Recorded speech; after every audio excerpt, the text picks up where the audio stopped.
All right, we are back. We are back. And you're perplexed. Well, Danny's been reading.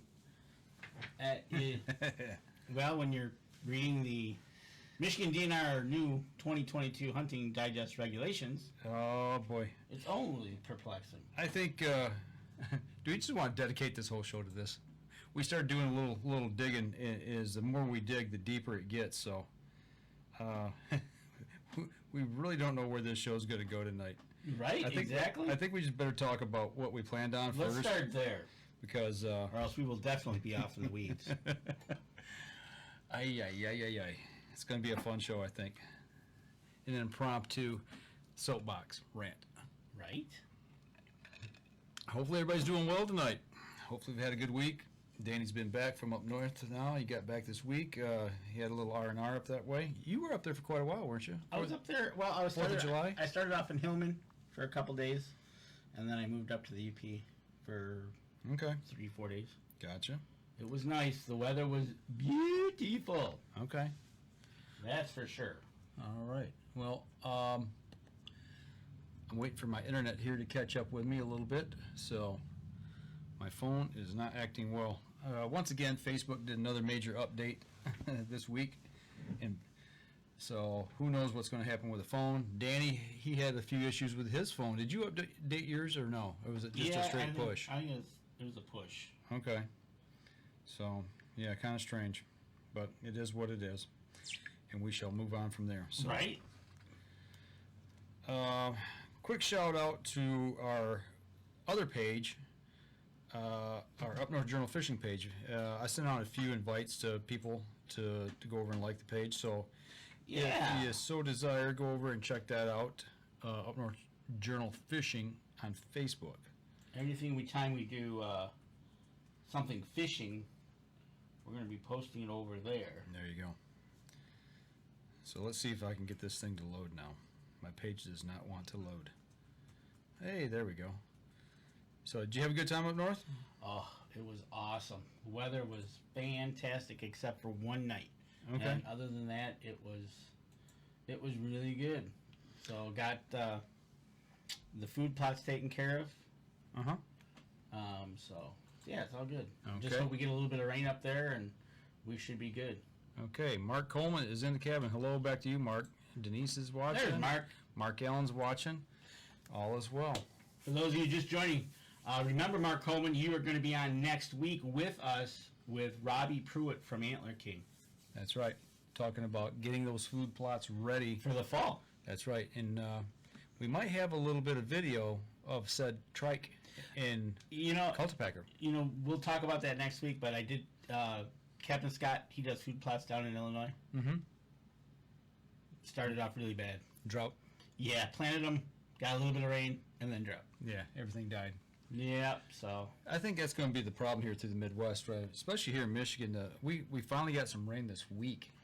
Actually, this morning and last night. So, first rain we've had in probably 2 weeks. They said this area right now is in a moderate drought. Moderate. So where I was. Well, we had a tornado come through Fenton again. Yeah, I'm glad that it was not near my house like it was in 2013. Right, it was just north of me by a couple miles. You ready to kick this thing off? Let's do it. All right. Let me get the record going over here and stand by in 3, 2, and 1. Welcome back to another episode of the Up North Journal. Everybody, host Mike Adams sitting in the cabin tonight with Dan DeFaw. It's been a dry, warm July. We got a little rain. Things are starting to look up a little bit. Grass has got that nice coat of brown to it. Yeah, I've mowed once this month. Right? I'm going to have to mow probably tomorrow, but... I mowed yesterday. So I will mow once tomorrow and see how long it takes me to mow again, right? Actually, I think I did mow the first week. Oh, okay. So this might be the second. This is the first full cutting, because the last time I just did the back. Oh, okay. So, but you're right there. But, it's good to be back in the cabin. Was up north in the UP like we talked about. And got your solar panels recharged? Your outdoor solar, your internal? It was so sunshine? Awesome just to sit there in the evening by the bonfire watching the stars and satellites and just decompressing. Yeah. Didn't hear anything, though. Okay. No coyotes, no wolves. Okay. Which They might be quiet right this time of year because if they got pups, they're usually pretty quiet anyways. Yeah. Okay. But but it was nice. Put some trail cameras up, got those started. I got 2 cellular cameras and getting some feedback already. Okay. Good. Maybe we'll talk a little bit about that next week. Yeah, next week we can talk about that. Talk with Robbie Pruitt about the food plots that we got up there, what he's got going, where he's at, and Mark Coleman, where he's at in Indiana, because we've seen a couple of his pictures. Mm-hmm. The one picture we saw today was pretty nice, and Adam Wynn. There you go. Bob Brown is in the cabin tonight with us. Thanks for tuning in. All right, so let's kick this thing off. You want to talk about the good people who help us? Absolutely. We would be amiss if we did not reach out to our supporters of Up North Journal. And the first one you can reach out to is Buck Baits. It's going to be about that time, folks, where you want to start thinking about hunting season. We're only a couple months away getting into September. We're going to have some early hunts kick off, getting us right into October 1st. And if you go over to buckbaits.com, use the promo code UNJ20, you get 20% off your order over there. We kind of talked about this in pre-show that you were using the Easy Cuts. I was using the Easy Cuts. Yeah. And if you want 15% off your Easy Cut order, use the promo code UNJ15OFF at easycutproducts.com, and you will get 15% off your order. I tell you what, you can't go wrong with those Easy Cuts. That's for sure. No, sir. Right? And the Packer Max. Lincoln Roan. Hope to have him on the show in a couple weeks. You want $25 off your order over there. Get over to packermax.com. Use the promo code UNJ25. He'll help you out and get you your Packer Max that you need. The Island Armory. 10% off your order. Go check out their website. They are constantly posting, constantly have something new on the front page that they have in stock. And if you order something, it really doesn't take that long to get it. Maybe a few days, and you can have it. TheIslandArmory.com, promo code UNJ10 gets you 10% off your order. JPO Game Calls. We talked about hunting season. September 1st is goose season. What better way to have the Omni Series? Get over there to jpogamecalls.com. Use the promo code UNJ10. You'll get 10% off your order over there. Now, it's July here in Michigan, and it's pretty warm outside. It's actually not too bad today. Right. But we have switched over. We're having a cold brew. And what are we having? Fantastic Cherry. Fantastic Cherry. And if you use the promo code UNJ10, you'll get 10% off your order at deercampcoffee.com. And while you're there, why don't you pick up a bag of UNJ Brew itself, a great medium roast brew that we have our own label on in conjunction with Deer Camp. And you can enjoy the same coffees we enjoy from Deer Camp. There you go. That's right. So, I don't have your laptop hooked up for some reason. You don't? Nope. So, unplug that sucker and plug it back in. Well, give me a couple seconds here, and we'll come back. Yeah, and turn your phone down. Nope. As soon as I unplugged it, it kicked on the volume. Huh. There we go. You got it now? No, I don't. Maybe I got the wrong source here. Okay. We'll do a song and dance here real quick. Yeah, exactly. So, I tell you what, we had a great weekend, and I was up at the cabin. No, I was back from the cabin. I'm sorry. On Sunday, but you did something on Saturday that actually was a life-saving event, but you were probably pretty uncomfortable doing it. That looks like it right there. That's it. There you go. All right, cool. So why don't we start on Saturday with what you did, because it's kind of unique to put yourself into a position to learn that you should not want to be in, but you got to do it to learn it. Yeah, well, it goes along. I won't dwell on too long here because I know we don't have a lot of kayakers here in listening to the show, but it goes along with just safety in general, and that's kind of the point I want to hit home with is you need to, whatever sport you're involved with, you really need to know the ins and outs of whatever you're using, the equipment, and how to get out of a bad situation. And with the kayaking, you know, we've been exploring doing some bigger water stuff lately, and that's the thing that I'm leery of is what happens if you tip over. When you're in big water, you got a spray skirt on, which basically entraps your midsection, and it fastens to the boat around the comb of the boat and the cockpit. So if you were to roll over, it's not like you can just kick out, because you're still locked into the boat and you're upside down. So what do you? Yeah, that's kind of a bad feeling. Yeah. So at that point, what do you know?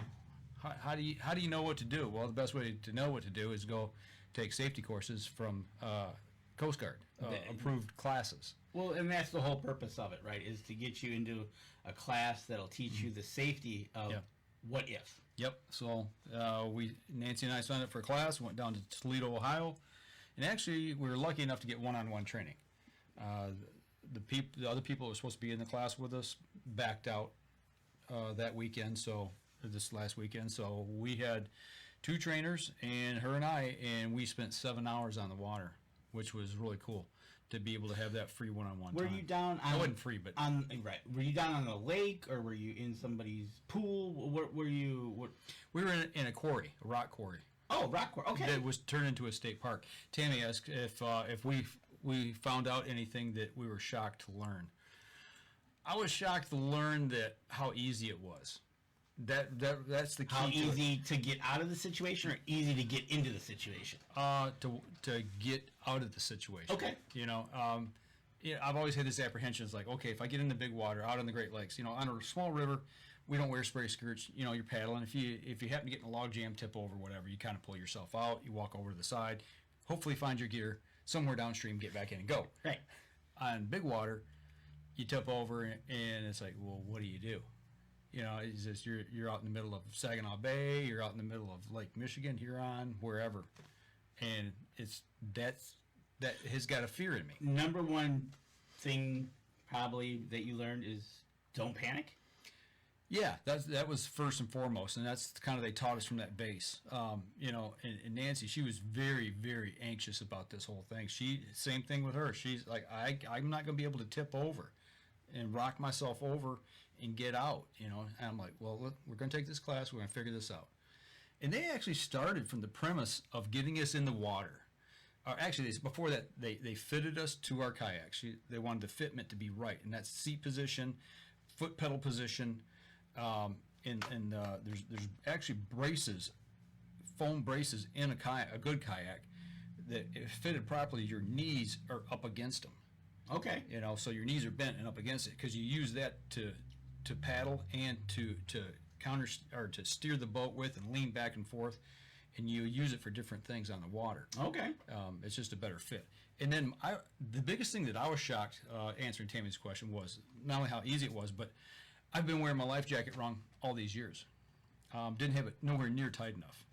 Nancy just said she was shocked at how much tighter she should be wearing her life jacket. Yeah, they said that with a life vest, it's supposed to be tight enough. If somebody found you in the water, they should be able to reach a hold of it and get a hold of you and pull you out with it on and not move. Because the way we had them, if they'd done that, we'd slipped right out of them. They'd come right off of us. Okay. And I thought they were fairly tight.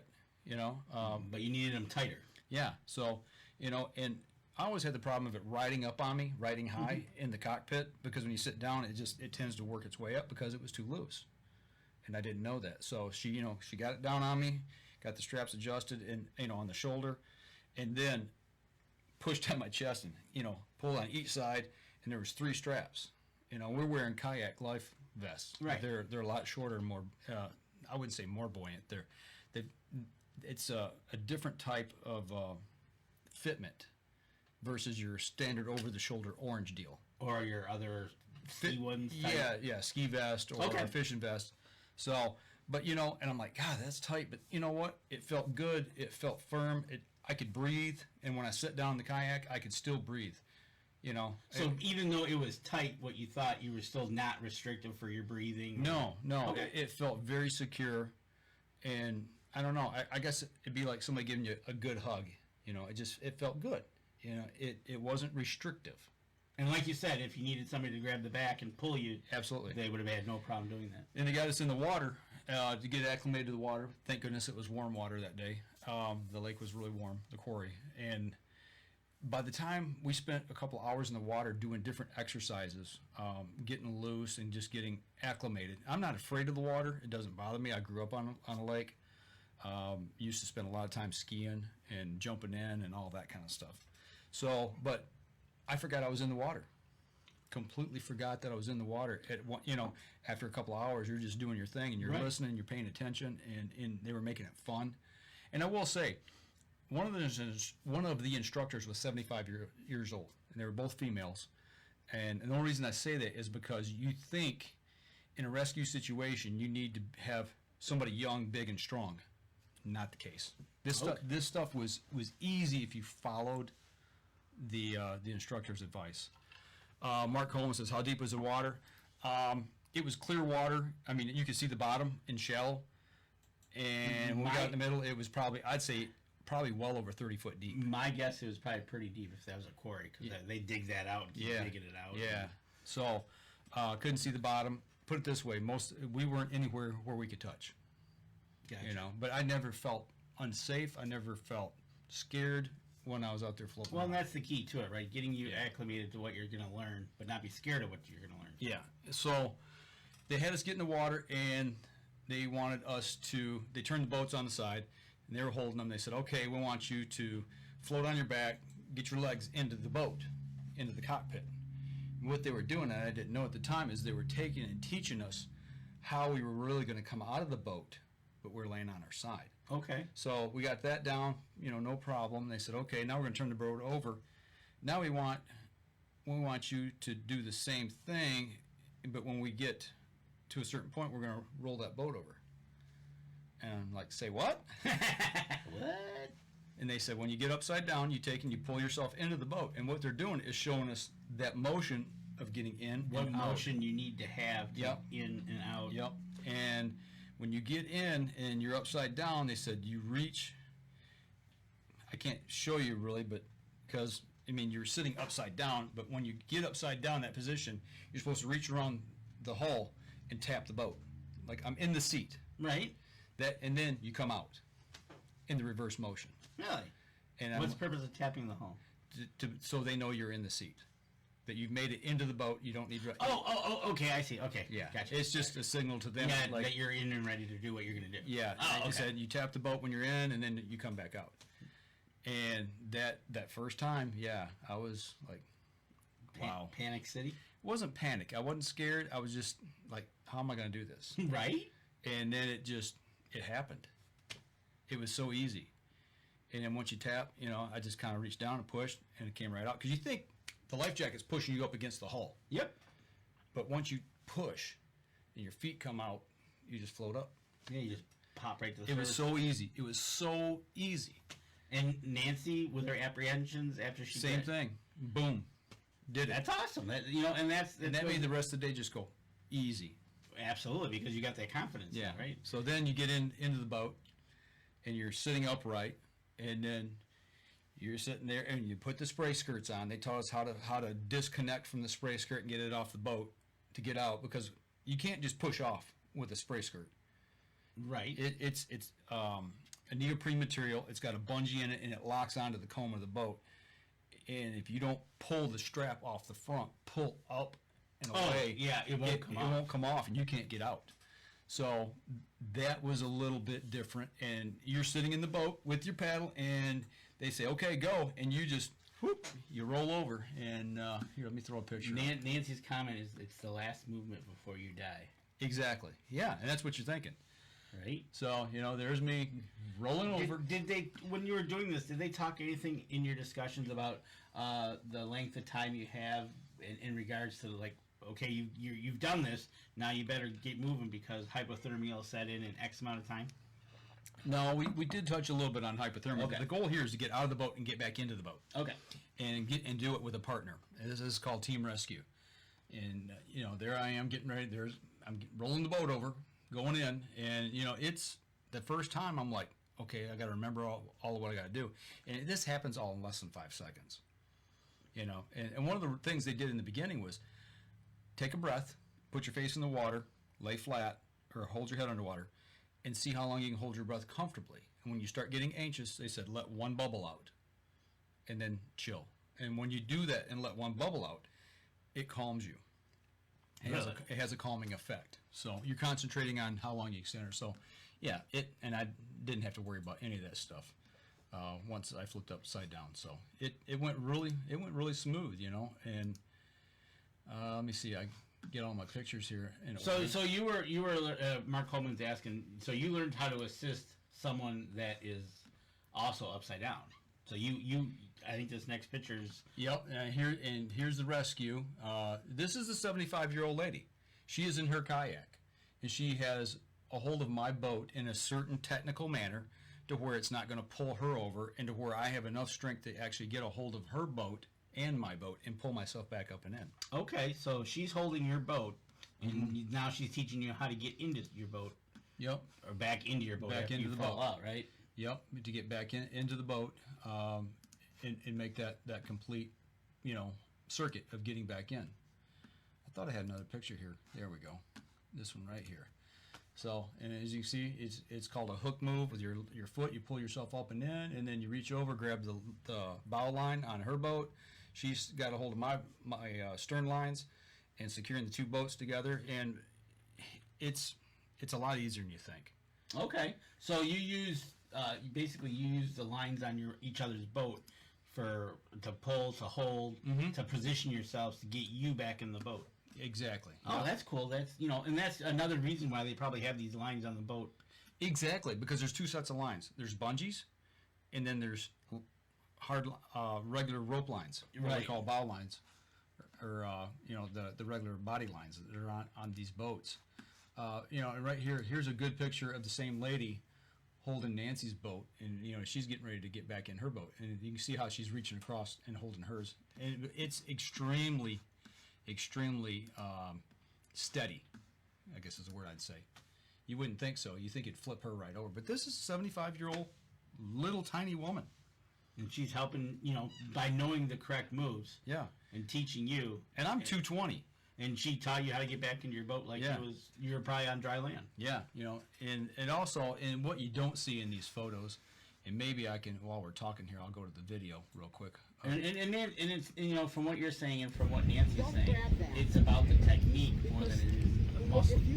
Absolutely, it's the technique of grabbing the rope in your leg. Doing everything you need. You used to grab for it. Now, this video here is unedited. Actually, bring the audio down. It's too loud. The video here is unedited. It's just raw video, so you're going to see some camera shake and everything in this. But the point I want to get across here is you kind of see some of the procedure and how it goes and how quickly I pop back out. But once I did it once, it was easy to do. After that, it's just like boom, boom, boom, boom, boom. It didn't bother me. I could go out right now on any lake and just flip over and get out of my boat. No problem. Now, the real technique comes in to the rescue and how you empty the water of the boat while it's on the water. Because that boat, my kayak's probably going to be a third full.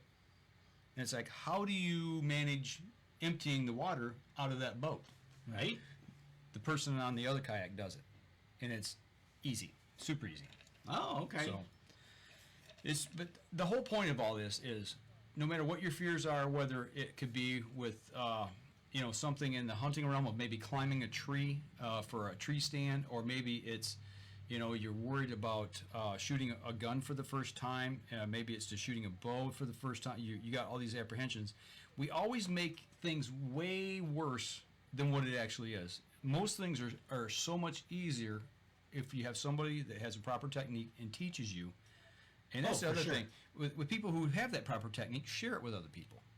Well, that's the whole point of, like, we're talking kayaking, but if you go into the hunting, like you said, tree stands, blinds, guns, bows, riding crossbows, horse, learning your equipment. Yep. Setting up your tree stand before that opening day, you just run it out into the woods and climbing up and figure out the best way to climb up there, the best way to strap in, the best way to do things, and not skip a step. And okay, I don't mean to interrupt, but right here is where she is getting ready to flip the boat over. You pull the bow up onto the body of your kayak, and then there's a technique, a two-arm technique for taking and holding the boat the other kayak and rolling it, just flipping it. And there's enough buoyancy in the back end of that boat that the whole cockpit is actually out of water, and the water just pours out of it. Okay. It's a pretty slick move the way it works. The other instructor's shooting the video here, obviously, so she's giving commands as well as trying to shoot the video. So that's, like I said, this is completely unedited. So, but yeah, it's just, you know, it's basically sharing knowledge, and if you can share knowledge right there she goes. Like I said, this boat's probably a third full of water, 75-year-old small female. And she can flip it in her two kayak. With her kayak, she's sitting in, she's able to take and flip and rock it right over. So, question is, your paddle. What happened to it while you were doing all this? Did it float away? No. I managed to hold on to it. That's the one thing is they tell you if you feel yourself going over, hang on to your paddle, especially in big water. You don't want your paddle to get away from you. But that's why people carry 2 sets of paddles with them on the water. You know, we'll carry an extra paddle and we'll put it in the bungees on the deck. So and plus they also have the straps you can have that attach to your boat. Well, that's we talked about that quite a bit as far as lanyards or safety straps or what they call trying to think of the term for it, a paddle leash, leashing yourself to the paddle or leashing the paddle to the boat. Those things can get tangled in your arms and feet and can actually drown you. And we talked about that a lot because I have a tendency I used to leash the paddle to me. Right. And then I started leashing it to the actual kayak instead. And they're like, no, you get tangled in that, it'll drown you. Gotcha. Which makes complete sense. They said, don't have anything dangling off you. Don't have anything strapped to you that can drown you. Gotcha. So, but let me get back off the video here. Well, it sounds like the whole purpose, the safety aspect of this. You and Nancy now have learned another safety technique, whether you're out on the big water or in this case a quarry. This can definitely, you'll probably teach this to other people once you see, if that ever happens, and then you'll know how to get yourself out of a situation and not panic. Well, as far as the teaching goes, I would say take it from a certified instructor, because we've only seen the technique and used it one day. Well, that's it, right? Obviously, get a hold of a certified instructor. They've been doing this for a little bit of time, and they're certified. Mm-hmm. Right? So that was our Saturday. I mean, we've taken up. Oh, wow, we're running way over here. But my point is, no matter what your sport is, learn the safety aspects of it. Learn it from somebody who's qualified. Don't be so apprehensive that say, "Oh, I can't do that." Because once you say, "I can't do it," you're defeated. Whether it be, it could be mountain climbing, it could be, doing extreme hiking or extreme biking or extreme hunting. If you ever watched the shows they have on Naked and Afraid, Alone, you always see them start out really invigorated, really going at it, and then as soon as something starts to go south, and if they can't get themselves out of that and they go south, they're usually going to tap out or they quit. They quit because they just get into that, I can't do it no more. Yeah. Now, obviously, sometimes it's medical or something physical, but they get into that mindset they can't do it, and that's not a good thing. That's what our instructor said, that once you say, I can't do that, matter of fact, we got into the self-rescue, single rescue, and there is a technique you use with a paddle, and you have to have a paddle float. You put it on the end, and you use it as a brace in the water, and you climb onto that with your leg and then hook another leg into the boat. Long story short is, there's 2 ways to do it. And she says, you want to try it? I said, yeah, absolutely. And I did it the first way she showed me, I did it, got in the boat, no problem. The second way, and I started doing the technique, I said, I don't think I can do this. I can't hold tight enough with my style of kayak. I couldn't make my grip strong enough to hold everything in place. I said, let me try it again. I still tried it. That's the point. You gave it a whirl. You got to be willing to try and step out of your comfort zone and get to a point where you're willing to try something and let somebody try to teach you something. Absolutely. And that's the point of this whole discussion right here is just step out of your comfort zone, try something, and you never know. And when I was up north, Denise had never shot a gun before. Okay. And I said, you're going to learn. And I did it. I started out with a 22. Mm-hmm. And moved up, and we started from the basics of safety, and the same thing. Taught her how to hold it, what not to do. Don't do this. Don't do that. Yep. And she wants to go shooting again. You got to make it fun. Exactly. Make the goals attainable. Start small and work your way up. Last question. Did you see any equipment of the instructors that you want to buy, or do the instructors recommend any equipment you should buy? Yeah. Oh, too late. Nancy Jackson's already bought a new paddle. Yep. It has a cool tow belt. Yep. A tow belt versus a throw bag. I want another kayak now. There you go. There you go, Mark. You take the class, you end up spending money. Yeah. Well, you learn what to use and what not to use, and what's good, better, best. The stuff we've got is good or better, but best. Yeah, you pay for best. And that's one thing in the kayak industry, like everything else, is you've got that range of your fun little kayaks to Yep. the ocean-going freighter kayak. Yep. It's a wide range, and it's just exactly like the optics you put on a rifle. You got good, better, best. Right. You fit it within your budget and within your means, and then as things go, you might add a little something here, a little something there to make things, No, that's one of the things that you learn is everything's decent out there. Mm-hmm. You can pay the lower end, and you get what you pay for, and it might work. Yep.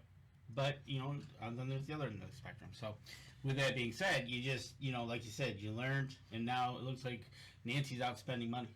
Yeah, she is. She was going to get a birthday present from one of them things, but she went ahead and bought it herself, so she's going to get something else now. Oh, well, there went that birthday gift. Yep. So, but I highly suggest if anybody's kayaking that they take a. Do you know where they can find this class online? If you're interested in it, send me a direct message on Facebook or through Up North Journal here on Facebook, or my email, Michael Adams at upnorthjournal.com. Sound good. So, and I'll get you in touch with people in the area. So, all right. Well, that's enough kayak talk for right now. We're going to step outside, take our first break, come back, and we're going to get into Rock and Reel 2, Danny, round 2. We'll be right back after this. All righty. Yeah, I will say. Did you have anything that you had to unlearn because you created a bad habit or a safety issue? Sounds like one of the things it sounds like was definitely the life jacket. That wasn't a bad habit. It was just Nancy said it perfectly at the class. She says, "We don't know what we don't know." So it wasn't like we had to unlearn. I will say, the one thing, and I'm having to teach myself this, is proper paddle technique. And by using the technique, the right technique and the right paddle, the right shape paddle, and the right muscle groups, the power stroke is just incredibly easier and stronger. And I practiced that for about an hour, probably. My midsection, I wasn't like aching, but I could tell, because you really don't paddle with your arms and shoulders. That's just to hold. You turn. You use your feet to push on the pedal, and you use that knee to brace. And when you turn and push, your body pulls that paddle through the water. Gotcha. Okay. It's this way, and then it's the opposite side, and it's the opposite, and you're twisting back and forth the whole time. That's how you. Neat. And the power is unbelievably noticeably different. So. Mark Coleman, I'll tell you what. You'll hear it next segment. What's that? I'll tell you what. No. Everybody's still recovering from the last episode. They're still hungover after that. Right? It's your fault. No, that was Mr. Gensel's fault. I know, right? It wasn't my fault. I had nothing to do with that. All right, here we go. Stand by. 3, 2, and 1. All right, second segment. We're all back safe on shore. We practiced all of our safe paddling techniques. We made it back, and lo and behold, after I got off the water, this guy took off in the middle of Saginaw Bay. Back on the water. Back on the water. And I tell you what, it was talked to Rock and Reel on Saturday, or actually it was Friday. No, Saturday. And Friday and Saturday of last week, they did not go out. It was too rough. Northeast winds coming right down. Right down the fetch of the lake. Right down the gut of the bay, and it's like, uh-oh. So then I quickly look at the weather report, and the wind was going to drop and change and come out of the south. Okay. I'm like, thank you. So it was piling water into the river. Right. So the next day, Sunday morning, we get up bright and early, and guess what? You made it on time? We were there by 7 o'clock. You were on time. We were on time. We were on the boat. I looked at my watch, and Scott laughed because it was 7:01. I said, we're still here. We made it on time. We were in the parking lot on time. That's all I got. We were on time last time. Most of us were on time. Are we calling anybody out? It wasn't Tammy time. Okay. But anyways, we got on the rock and reel, and he was busily cleaning the boat. He had coal dust all over it, he said, from the last 2 days. Okay, because it was sitting there and they were shoveling coal at the power plant. Yeah, and it was you can see the coal dust. So we Okay. started off and we headed out. This trip, I was with my daughter Kelly, my daughter-in-law Gabby, her sister Danny, their dad Larry, and my girlfriend Denise. So Kelly's first time on the boat, Denise's first time on the boat, Danny's first time on the boat. Okay. And first time fishing for Denise. And so we were headed out, and there we are getting ready to go. And we were off and running. You can see by the blue sky that we were just heading out, and there was not a wave to be found. That looked like, strangely, like the same day all of us up North Journal crew went out. Right, exactly. So we headed out, and we headed out in the same direction we did in June. Okay. And we went 2 miles further. So instead of 8 miles out, we went 10 miles out. And Tammy says she's always worth the wait, by the way. Uh-huh. So it was a good time. It was not rough at all. Danny, I know, was a little bit of and Denise, I think both of the motion of the boat, there was no motion of the boat because there was no waves, barely any. You got a little seasick, did they? Nope, they did not. So there you got Scott jumping right on it, getting his planer boards. He ran 12 total, 6 on each side. That's what we ran last time. And he started getting the lines out, and he started throwing out his lures. And we're using pink lures this time? so he started out with some HD perch fire ones. The pink cougar was used. We used that last time. Right? Yeah. And there was a prime one, you called it, and purple and pink. So he got out those lines, and we were on our way fishing. And there was a lot of boats out there. Sunday morning, I imagine so. But you And said there was 2 tournaments going on? There was 2 tournaments going on, and so Franks was having a tournament. He told us about it because he had entered the boat. Okay. So if we catch a fish, a big walleye, or a big sheephead, Okay. we'll weigh it, see if it's enterable, and then he'll take it in if need be. Gotcha. So it didn't take long before we had our first fish. Now, it started off slow, not gonna lie, but we were grinding it out. That was Danny was up first. She caught her first walleye, and get past this. Denise caught a little guy. We caught some white perch. We caught some drum. We caught some pike, and we caught just a little bit of everything. So what was nice about it was, remember when he was calling around when we were together? Yep.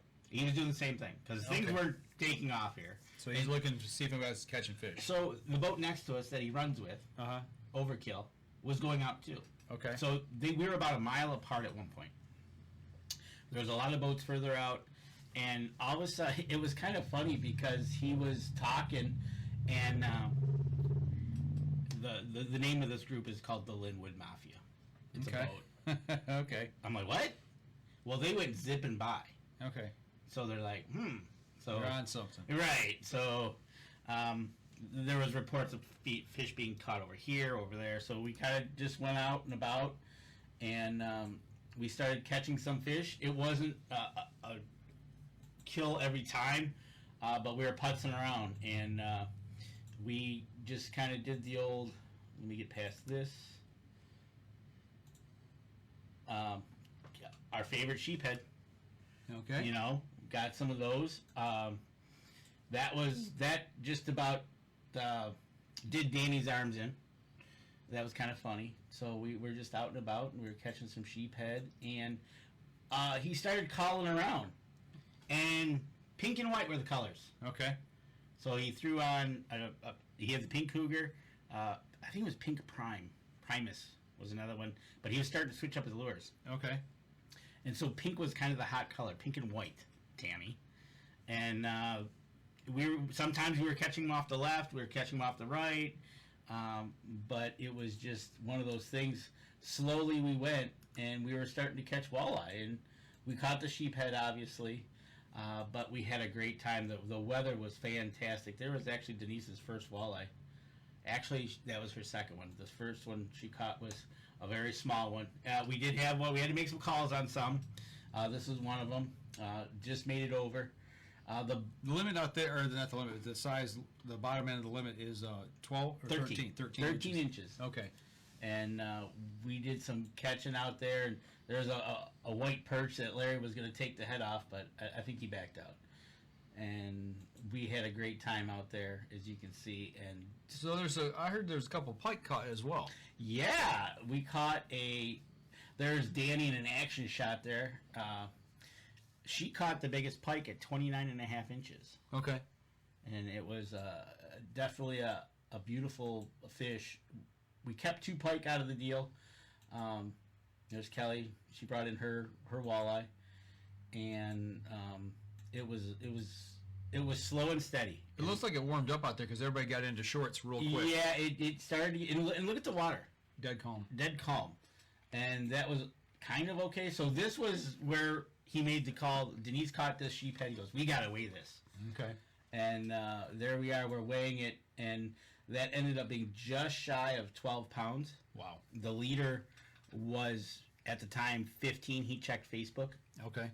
So, but he was kind of excited. He goes, because I think that would be worth $1,000 for the week. Wow. Not a bad haul. Right? So there he is weighing it. Look at the gut on that thing. Man, alive. Right? And Denise caught that one. So that was her biggest fish she ever caught to date. That's a big fish. It is a big fish. We were catching walleyes in between. And it was we were having fun showing off, doing the old closer to the camera. It was a good time. So we were at 20 at this point. Okay. And I kept going by 5s. We were at 15. I'm like, hey, we can make 20. Okay. Made 20. Let's go 25. And it was just a grind. And if you would see I should have took a picture of his graph. It looked like kindergarten scribble. We started off going in one direction where he X'd the last time out. He goes, we're heading straight for these X's. So we were helping him get the boat there. But after that, it was just like, yeah, it was like a scribble point. How hard was it? I mean, obviously you're trolling planer boards, you got them out, and you're running them wide, you're running them deep behind the boat.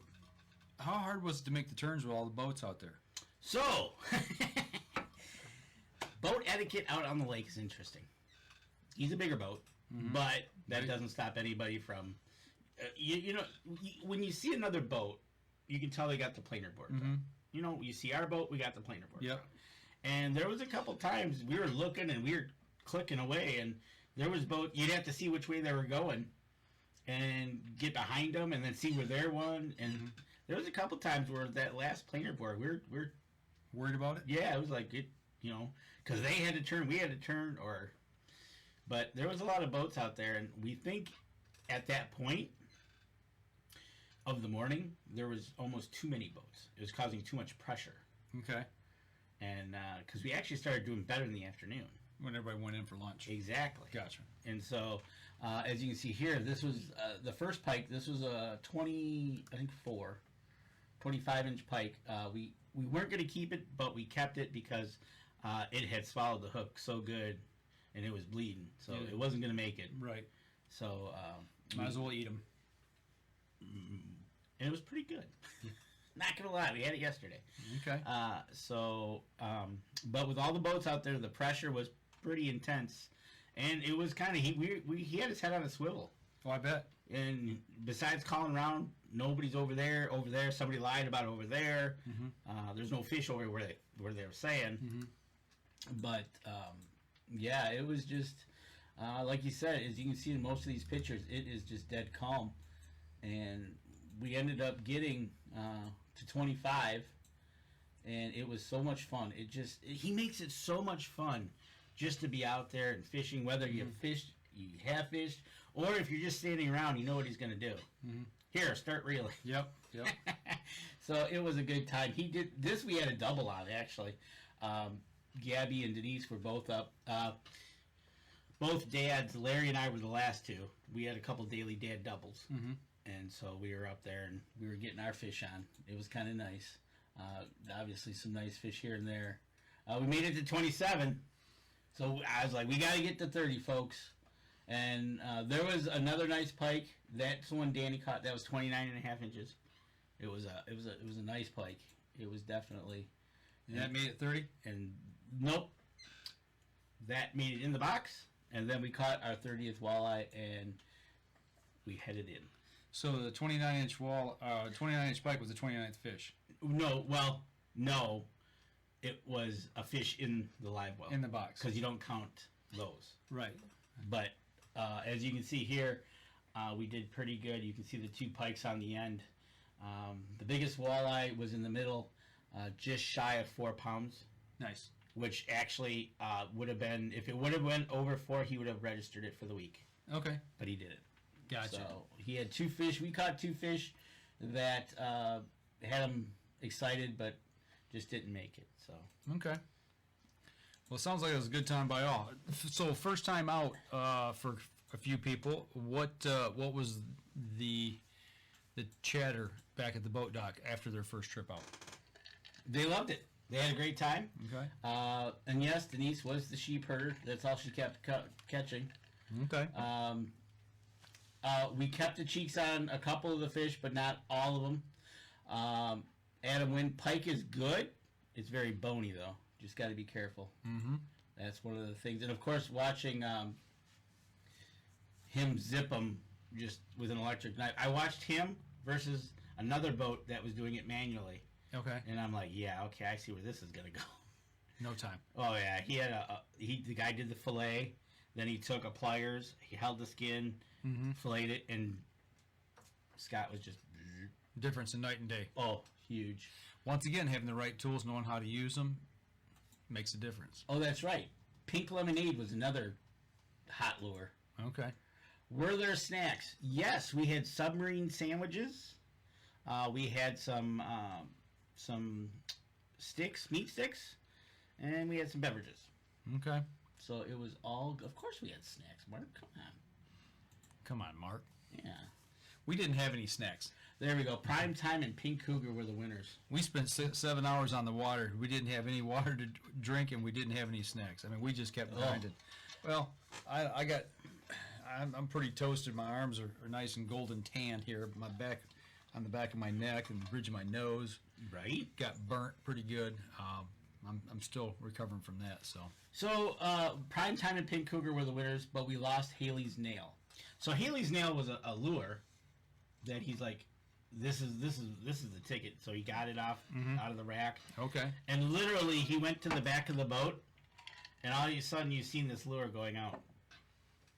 He dropped it? Yeah, in the water. He dropped it. In the water. We couldn't blame anybody but himself. Exactly. Wow. The only one he had, huh? So Haley's Nail jumped. Okay. So it was pretty funny. It was good, but it was a great time had by all. And again, I always recommend Scott because I'll tell you what, it was a great time. And talking with him, we'll probably do it again next year. Maybe we'll check into some salmon fishing. That sounds like because a ball. salmon fishing is also later in the year, August. So yeah, and it's on the opposite side of the state in Lake Michigan. Right. So I talked to him, and he's going to be probably going out of Ludington. Okay. So we might do a early spring and then a salmon run. Ooh, Ludington. We get dates on that. I could go over there and go camping too. Right. So we could spend a whole week over there. And I know somebody that knows the waters over there pretty good there in Manistee Lake as well. You don't have to go far off the docks. That's right. So, that might be a nice little getaway, do some kayaking and some fishing as well. So, have to wait and see.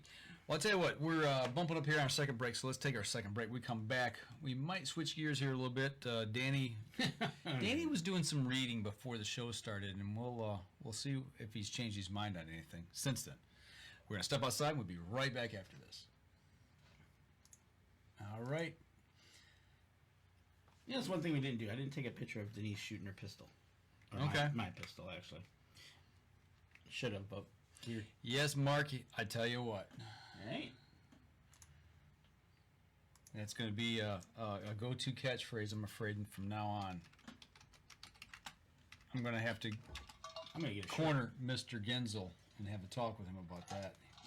Right? Man, this cold brew's good. You like that? Man, it's good. Yeah, that batch turned out really well. A big shout out to Deer Camp Coffee. This is fantastic cherry. Very nice blend, if I do say so myself. All right, 3, 2, and 1. Third segment of the show. So we've been fishing. We've been playing in the water with our kayaks. Talk about safety a lot, and and that's one thing I wanted to say on Rock and Reel too. That's the first thing he does. Goes over all the safety equipment, what to do in case something happens. Here's the life ring. Are you going to throw me a life ring? Yeah. Trick question. Yeah. You better. You better. All right. Yeah. So, he did lose. Out of all the day, the last planer board snapped. He lost the line. Okay. It was perfect timing. It was the last one. He was reeling it in. We were done for the day, and all of a sudden he goes, "Oh, I lost the planer board." So we turned the boat around. Couldn't So find it? I got no. We watched it, and I got to net it. Okay. He goes, "Don't mess us up." Thanks. Don't screw it up, Danny. Right. Nice. So, with it being July, if you haven't gone, Yes, Terry, it's iced coffee. You hear the ice in there. So there you go. It's good. this time of year we switch over to cold brew. Have to. Right. If you haven't already, the 2022 is my I'm gonna put that up there. Michigan Hunting Digest is out, folks. So we're gonna go here. That's right. We're gonna jump on We got this. 2 segments, right? We got 2 segments. We All got right. a So little less than 30 minutes. we could have input from Indiana from Mark Coleman, which is going to be nice. Okay. And everybody else on right now is from Michigan. So as you scroll down, page number 1, we've got some important things. There is a new, we talked about this, we touched on it earlier, there is a new mandatory deer harvest reporting at Michigan Gov DNR Harvest Report. You want to start there? Well, it's the first thing in our list right here. We even got a list of Yeah. important things. Yeah, that's important things, but the most important thing is not on the front. Well, It has to do with that. You would think it'd be right there. that's kind of the funny part here. Notice we're using a computer. Mm-hmm. So, Not a phone app. right. Let me see if I can find it. Oh, I think it's here. So, 3 pages in. So if you are on a computer and you are looking at the digest, you just click on this link, and this will take you right to where you can do the report. That takes you to the report? Yes. Oh, it does. If you're on a computer, Okay. right, takes you right there. Then you start here, and you fill out just like we talked about earlier. Okay. I'm good with that. So this is how we're going to do this. This is how we're going to do it, folks. In Facebook, right here. This is DNR's page. This was posted from the DNR, Okay. and this tells you that you have 72 hours to report a harvest. Okay. 3 days. You must travel somewhere to find a computer, or you got to use your phone, or hope your phone has good enough signal so you can use the internet side of it. So there's no app. This is straight off There of a is no webpage. phone app to utilize the reporting system according to the NRC, And no call-in. and no calling. You'll have to report to the database, the weapon, some landowner information. So the other part of this is if you don't, it's a misdemeanor. This year? Yep. I thought this year was going to be. No, I think that was last year. I think this year is going to be. No. I think this year is going to be the. This is the first year of it. Right. And let's see that. Last year, this year's supposed to be just implementation of this new. Yeah, and they were going to be lax on this, I think, for this year too. But all in all, if you don't do it, it's going to be a misdemeanor. Yes. I can't blow this up. So, a person who kills a deer may designate another person to report their deer harvest. What's that? I was reading a question here. A person who kills a deer may designate another person to report their deer harvest. So Danny calls me and says, "Hey, I got just enough signal up here to make a call." I'm calling you, Mike, because I can't get enough internet. Can you get on the computer and report this for me? Okay. Clarifying the transfer of possession means one of the following. The entire deer carcass is transferred to another individual for consumption. So you can give it away. You can give me your deer. The entire deer carcass... I'm not giving you my deer. So I can eat it. The entire deer carcass or head has been accepted by a processor or taxidermist. Okay. The entire head has been submitted to the Department of DNR. So the kill tag will remain with the head of the deer. That's how it's supposed to be all the time. So we're going to have a kill tag still. Yep. Okay. And if you go back to... said questionnaire. Right. Report. That's where you get the information off your tag. You're going to have a number, your license number, date of birth, and then you start your report there. I don't have a number to... Does it tell you what you have to have, all the information that you need? I don't see it yet. You know, let's say it's 3 days later and I got to get this done and I've left camp. I mean, am I going to need to know, like, parcel numbers? Am I going to need to know, an address? What am I going to need to know? Well, it says here... There should be something that says, you need to know these things. Okay. License type. Okay. Harvest season. Okay. Harvest date. Yep. Harvest location. Location as in county, township range. I'm going to say, we don't know. The section number. Land ownership. Land ownership. So that would be public or private. That's... Yeah. I think. The weapon used. The deer sex. The deer age. The deer age. Antlers. That's controversial. Well, it says deer age 0 years or 1+ year. Well, that's easy enough to tell. Right. And antlers is yes or no. Okay. And number of points. Okay. All right. So the only thing is land ownership. That'd be private or public. I would hope. I would think. And location to me is vague. I mean, what are they looking for? Are they looking the for? only other thing, harvest location, they could do DMU. They could do DMU. Yeah. I shot him by the old tree down there in the swamp. Right. And how that's going to work. Right. So, okay. So all in all, you got to have a device that can get internet signal. So because there's no app, you're not going to be able to use an app, which would make it a whole heck of a lot easier, probably. But you got to go to this page. It's buried 3 pages deep. There is a link on the very front of the electronic deer guide for this year. All right. Okay. Thoughts? So, Tammy Duck discreetly tucks away her soapbox and puts duct tape over her mouth. Tammy, I will have to see if they're going to have more sites open for in-person check-in. I get a feeling it's going to be the other way.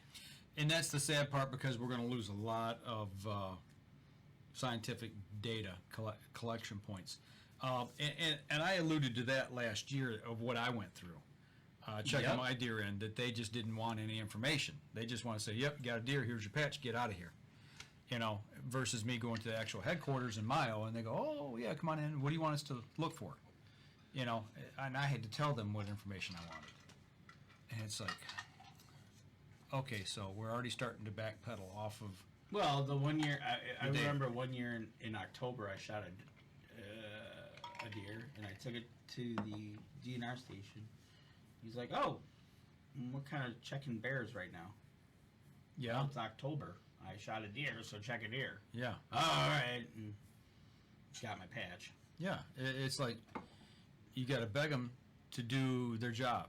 You know? And that's the whole point. And it was weird because last year we shot that deer that had the ear tag. And that biologist was excited because Right. he had never seen one. He's like, "What?" So we tracked it down, and they tracked it down, and they found out it's 9.5 years old. Oh, Adam Wynn says, just making things more complicated. Do you actually think that they will use any of the information they gather from this? Ooh. We're going to talk about that probably in the next segment, unless Right. we get to it in this segment. But the point, that was the whole basis of doing this, is that they were going to have information. They were going to garner more information out of this system. Well, right there, from what the initial things you need to know, it doesn't look like they're asking very much. No. It looks like they're asking the same basic questions that they always ask when you go to a deer check station and go, "Here's my deer." Yep. And you're doing it for them. And you're doing it for them. So, And what's the extra information we're going to get from this? And I didn't see. Except for real-time data. And are they actually going to publish this on a real-time frame to where people can see it? Right. So we'll see. Or are they going to wait until it's too late to where they can't use it to manage the following year's deer herd? Usually when you ask the deer That's sex, what's coming in the next segment. Right. Usually when you have the deer sex question, when you say male or female, buck or doe, the buck, then you go off into the antlers and measurements that need to be taken there. Right. And a doe will be, was it milking, Yep. and so on. If it's just a deer sex question, kind of dumbing down the pool of information. Yeah. And you're not going to get the age class of the deer, because most people don't know how to age a deer. Yeah, That's why it says 1+. 1+, yeah. In other words, did you shoot a fawn? Yeah. If not, then okay, so it's Right? 1+. Yeah, so you're going to have a bunch of 1+. Mm-hmm. Okay, that's good. So now our deer, what's the report that comes out every year? The nationwide Oh, the deer harvest report. I forget what the exact name of it is, but anyway, there's some good information in that from all the states usually, except for the ones who don't like to participate. And it sounds like we're backpedaling on some of this now. Hopefully not. Hopefully that we're pleasantly surprised when we talk about this next year.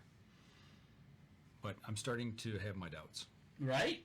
So this year we got a mandatory deer check. Please get to a area where you can have internet to get to your phone within 72 hours. I'm not happy about the deer transfer thing. Why? Because people get in trouble for using somebody else's license to shoot the deer. Yeah. So now I'm just saying, "Mike, I shot this deer. Here's my deer, and can you..." But the way it says is I'm giving you for your consumption. So then you can give your deer away. Yeah, but I don't know. That seems like all of a sudden that became real easy. I shot this for Mike. Yeah. So stay tuned for more on that. I'm sure we're going to have a lot more about that as we get closer to the season and how people are doing using the system. There you go. Yeah. Right? Yeah, that's going to be, here's the first thing I think of automatically. Okay, so we're into the second week of the season. It's Thanksgiving. Hey, we're going up north. We're going to spend the next 4 days deer hunting up in the UP, up at Danny's place. We take off and we get up there and we shoot a deer on Thanksgiving morning. Yep. Okay? And we shoot another one on maybe Thanksgiving night, or let's say we got 3 or 4 deer in camp that we've taken, harvested, killed. Right. I got to get off that term, harvest. It's not corn. We harvest corn. So we've got, let's say we got 4 deer in camp. You got 72 hours. So you've got until Sunday night late, that evening. Let's say we've got a couple days off work the following week. Well, now we've got to get out, physically drive somewhere out of camp and report those deer, and then come back to camp if we want to finish our hunt or go home. I mean, the logistics of the time frame. Yeah, 3 days is a long time. It is, but when you start looking at that But holiday how- weekend, and how some people hunt. They go into the bush. They'll and go they're- a week. They're gone. yeah, they'll go for a week. That's the whole purpose of taking their canoe. Yeah, You know, they don't plan to canoe back out every time they shoot a deer. right. You right. know, a friend of mine does that up in the UP, and maybe he probably gets text, if that. Yeah. Probably doesn't get internet. I mean, I'm gonna do my part. You know me, I'm all about giving data, making sure that they that everything I've got gets recorded and accounted for, and done legally. But it's more about getting that information to the DNR so they can make good choices. Absolutely, and that's the whole point But, of this. but if I'm back in the sticks somewhere, I don't see penalizing somebody that's back in the sticks if they come out 5 days after being in the woods 5 days, and then they take and report it later. Adam went, so how will they track people that have reported their deer if they process their own deer and don't take it to a processor? Adam, it's going to be on the honor system, honestly. It that's the way it's gonna be. doesn't say anything. And that I is the can tell. processor now going to have to check to see if you've reported your deer? That's a good question. Well, and the other thing is, from what I can tell, I don't see getting a number. Like, I think in Illinois, when you shot your doe, you were Yeah. given a number, right? And I had to write it on the tag. Right. Yep, So confirmation I number. don't see right now where that will be. And that can be easily generated by computer. You know, you're the 9,532nd person to report, so that's your number. You know, I mean, that seems pretty easy. But no, they've not alluded that this whole thing so far from what we've read and listened to other people talk about, there's not a ton of information about the implementation and what They just kind of put it out there, didn't they? They did, kind of like they did the Hunting Digest this So, year. so hunters who do not have direct access to the internet to report harvest will be able to rely on family, friends, or a harvest reporting site to help them report their harvest. Yeah, unless you're in the bush for 5 days or a week. Right. That- Given the increase and almost universal adoption of a mobile phone technology, the department predicts that more hunters will report their harvest without assistance and that the need for assistance will decline over time. A couple questions coming in here. Adam wants to know, and how quickly will a processor know if your deer was successfully checked in or not? Another good question. I would assume it would, with computers, if you register it, it accepts it, it should be in the system instantaneously. Terry wants to know if you're still going to get a successful deer hunter patch. That's a very good question. And if they do away with that, I'm going to be really upset. You know, it's not, everybody says, well, it's just a patch. Well, no, it's a tradition here in Michigan since 1972, I believe. Right? You're talking 50 years. This year, they're going to be giving one out because they're going to have a 50th anniversary deer patch. Okay, so how are they going to do that? They're going to mail it to you?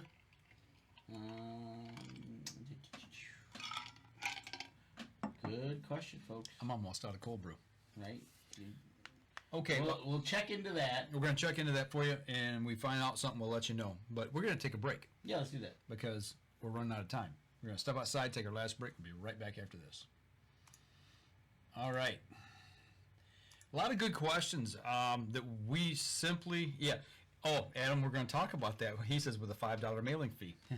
Danny's got another yeah. thing he wants to talk about. It's going to lead right into our next segment here that has to do with a money grab.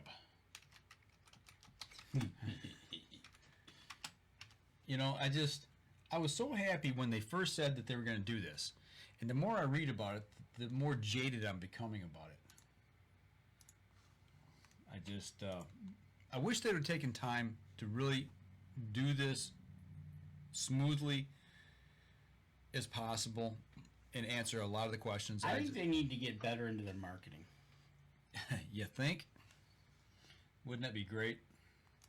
Okay, here we go. All right.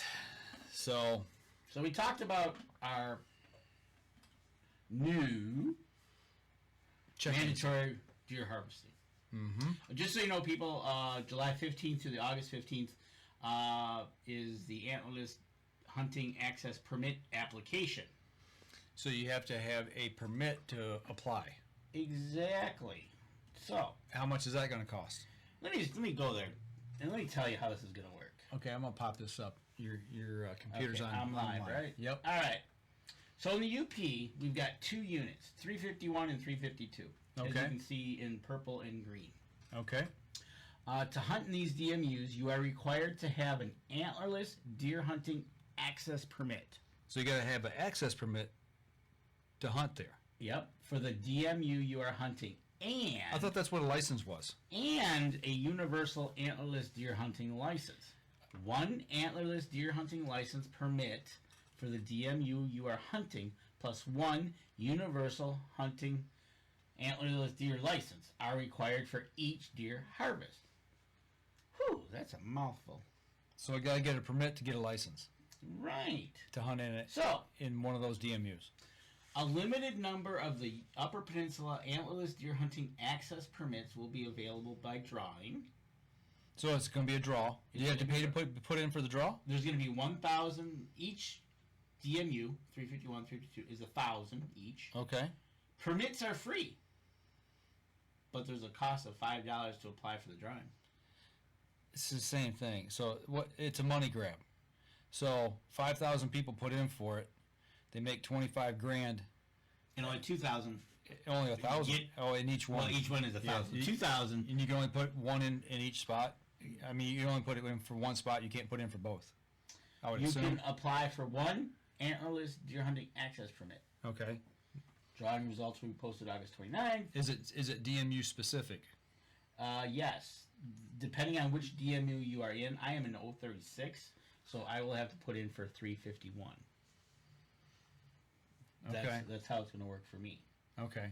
All right. So if I go up and bow hunt at your place, We got to put in for 036. I got to put in for a drawing for 351, so you can hunt in 036. so you can kill a doe on your property. Yes. It wasn't that confusing, right? Wow. So that is interesting. I won't even get into that subject. Let me go back up to here. So that's you're to spend $5, get put into a drawing, and go from there. The other one was, as I read that, you're allowed 1 permit, right? Now let's go to page 47, kids. What fun and joy is on page 47? So, you can shoot 2 does. Okay. It's called a universal antlerless deer license. So I can hunt anywhere with this? Take an antlerless deer on public or private lands in any deer management unit open to antlerless deer hunting in all deer seasons. No application is needed to purchase a universal antlerless deer license. Okay. How many licenses can I get? In the Upper Peninsula, now, okay, I just told you you could take an antlerless deer, public or private, in any deer management you open to antlerless deer hunting in all deer seasons. Mm-hmm. Next paragraph says, wait, it's restricted in the UP. So it's good anywhere except the UP because that is going to be micromanaged. They're going to micromanage it, right? Okay. So you get this universal permit that's not universal. So So it's a Lower Peninsula. you can buy up universal. to 10 universal antlerless deer licenses statewide. And I can hunt anywhere I want with that in the Lower Peninsula. That's how I read it. Okay. So I no longer have to put in for DMU 452 up at my place. You just buy a Tag and hunt wherever. you buy a combo tag. A combo tag. I thought I just bought a universal deer antlerless license. A resident and non-resident can purchase a deer license with 1 kill tag for use on public or private lands. This kill tag can be used to harvest an antlered deer or an antlerless deer in the Lower Peninsula. That's a combo license. Am I right? No, that's a single kill tag. What kind of deer can I harvest with a combo license? I don't know. Tell me. Residents and non-residents can purchase only 1 deer combo license with 2 kill tags for use on public and private. These kill tags can be used to harvest an antlered deer or antlerless deer in the Lower Peninsula. or an antlerless deer during the archery deer season in specific Upper Peninsula deer management units. Whew. You may also choose to use this kill tag for early or late antlerless firearm to take antlerless deer. Okay, so now it says I can use a combo tag and I can take that up to your place and I can shoot a doe up there. That's what I just read. But if I want a permit to be drawn for one in the Upper Peninsula, antlerless deer harvest is restricted. So I can only kill one up there on a restricted tag. Correct. So if I want a quote-unquote deer tag or doe tag for the UP in your area, I have to apply for that. And they're only giving out 1,000.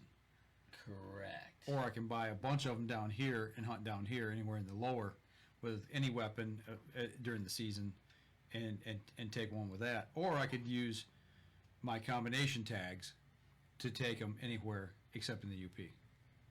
Yes, sir. Wow. They just made this so... Why didn't they just stick with the what they had before and just say, hey, we're going to issue limited doe tags in the UP in DMU such and such and such and such. All others will be you can use anywhere, and we still keep the combination tags. I mean, the way they're wording this, to me, it's convoluted. So, for my area, archery season, using a combo license, you can shoot a doe, or your first tag is a 3, and your second tag is a 4 for archery.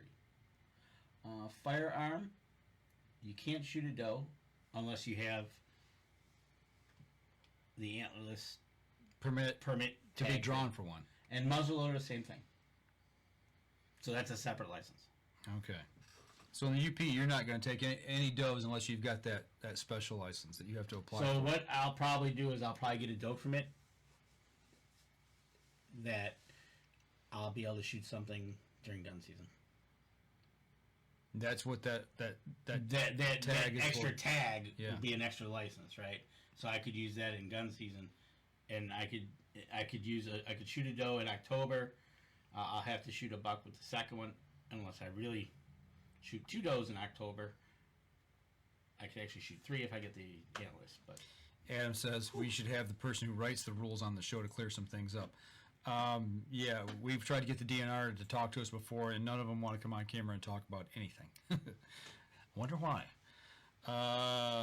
Denise says, I feel the people who wrote these rules don't actually hunt themselves. Or the rules are targeted and at a that's certain somebody who does kind not of hunt. Yeah, and that's somebody who doesn't hunt. Wow. And she picked up on that right away. It is convoluted. It could just be, it should be easy.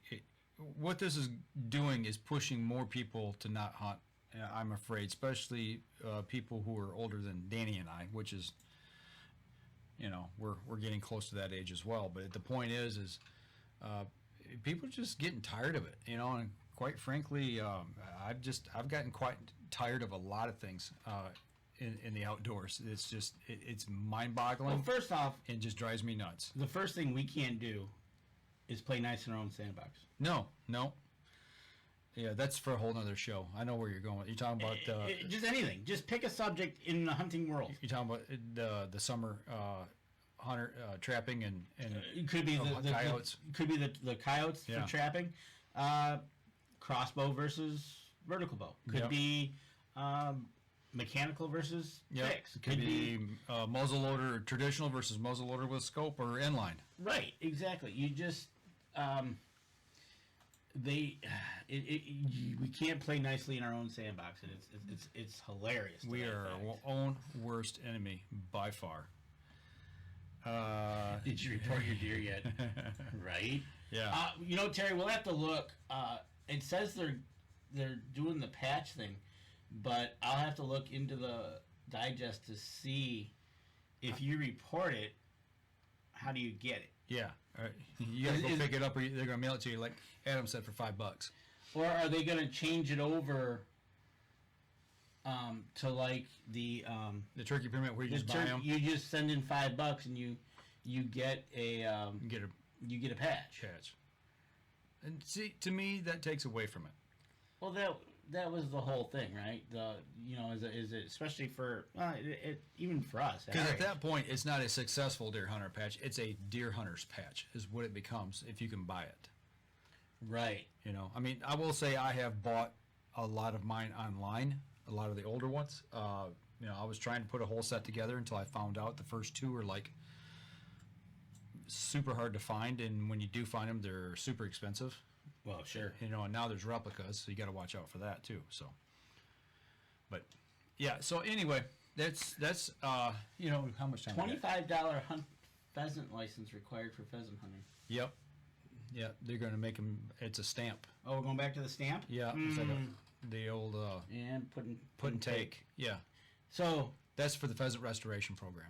Well, does that also if I'm going to a pheasant farm? No, I don't know. Okay. Don't know. Stay tuned. I'm sure I'm going to get into that one. Now, in the few seconds we've got left here, the other big beef coming out this last week was this guide is now out. So the guide was out, what, a week or two ago? I think so. Or 3? It's been out for a little while now. It's already been put together. They've already voted on the rules, and it's out there. Well, we do not have last year's harvest data out yet, published, and that's been the big beef. Is people, the hunters are saying, "Well, wait a minute. You're supposed to take the data and set the rules for the following year." So what happened with that? So there's a big brouhaha going on with that right now. So allegedly, Proposal G that we voted on years ago is now out the door because we're not. It sure seems like it because we're not using the data that we're getting from to set our deer herd management. They've got the data out of the Northwest 13. Yep.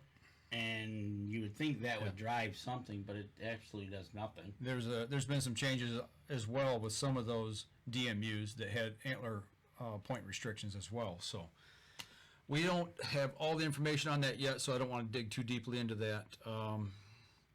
Tammy says, yeah, but participation trophy can be bought. So there you go.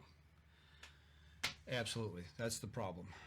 So I tell you what, we're going to wrap up this week's show because we're running along here in just about every segment. Us running along? So no way. We'll wrap it up for tonight. But anyways, so we're going to wrap it up for tonight.